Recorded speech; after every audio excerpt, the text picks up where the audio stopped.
Hello guys! Ito ay buto ng pakwan. Ang tawag sa amin sa Ilonggo ay liso kang milon.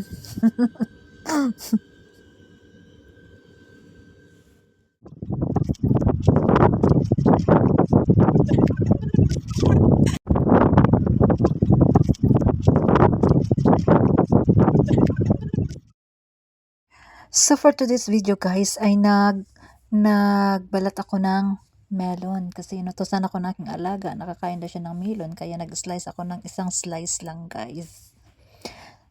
Tapos nung nakakuha na ako ng isang slice ng melon, itatapon ko na sana yung buto ng melon, pero naalala ko guys, shout out pala dyan kay Sir Farmers ng Japan. Nakikita ko kasi yung sa video niya na nag-harvest siya ng melon. Pareho talaga dyan sa melon na binabalatan ko kaya naalala ko, at saka itatapon ko na sana yung buto niya guys, pero naisip ko ay ano kaya kung kunin ko tong buto ng melon at saka i-dry ko para pwede kong itanim. Kung nakikita nyo guys, andyan na yan sa loob ng plato yung liso, yung buto ng melon, pero naalala ko talaga na ay ganda pala to itanim, kaya kinuha ko at saka hinugasan, nilagay ko sa strainer. Pero hindi naman yan siguro masisira sa 6 na buwan. Hindi ako sure sa 6 na buwan kung makakauwi ako ng Pilipinas, kasi bala ko talaga guys na itatanim ko doon sa lupa doon sa Pilipinas. Ang gaganda kasi ng mga lisog ng melon guys, ang liliit pero ang subok ng subok kasi mabilog siya. Tapos hindi manipis ang kanyang buto. Kaya inipon ko talaga lahat ng buto guys, at saka hinugasan, nilagay sa strainer. Ayan, sa squeezean ng lemon. Ini-strain ko. Ayan na siya guys. Oh, ang dami-dami na. Nakikita nyo ba yan guys? Ang dami-dami ng liso ng melon. Tapos yung tinikman ko yung melon, ang tamis niya at saka ma-juicy. Yan.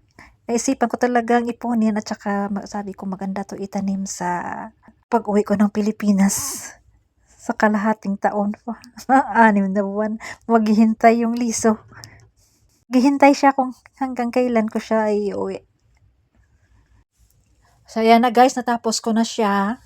Yan, lahat ng buto dyan sa may lababo, kinuha ko na talaga kasi nasasayangan akong itapon.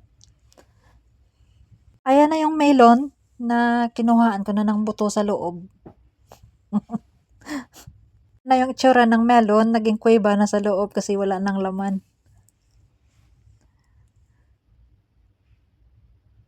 Ay, mayroon pa palang natira. Mayroon pang naiwan. So, kinuha ko siya ulit. Habang binibidyoan ako ng aking videographer, ay kinikindatan ko pa siya. Habang pinupulot ko yung mga natitirang buto. Ayan na siya guys. In 2 days, nang lagay ko sa Kleenex yung buto na pinulot ko sa lababo, ayan na siya. Natuyo na. 2 araw lang siya guys. Tuyo na siya. Tapos, okay lang yan siguro na ilagay ko na sa ziplock, no? Hindi na siguro yun magka-molds, at saka hindi na siya masisira pag nailagay sa ziplock. I-keep ko na lang sa Kleenex at saka bago ko siya ipasok sa ziplock. Kasi tuyo naman na. Okay na yan siguro na itanim. So, ayan lang guys ang aking masishare na video sa inyo. Shoutout ko rin pala kay Toto Sam kasi nakikita ko siyang natatanim ng dragon fruit. Kaya ako gustong-gusto ko rin magtanim ng melon. Hanggang dito na lang aking video guys. Thank you for watching. Yeah. Bring you home. Yeah, come on.